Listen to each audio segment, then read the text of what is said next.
अरे बाप, एक साथ असली ताकावर एक ताक फ्री. हा बोला ना मामा, ताक देऊ का? बर बर बर.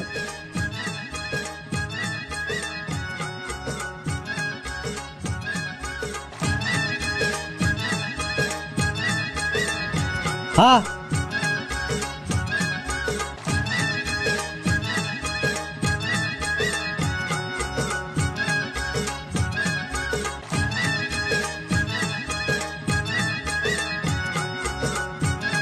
किती झाले? 20 रुपये झाले. अजून एक मसाला ताक द्या. अजून एक देऊ का? अजून 20 रुपये होते. तुम्ही तर म्हणले एका गल्लासवर एक गल्लास फ्री. अहो तसं आहे होय. हो या बा, एका गल्ला सोर एक गल्ला फ्री.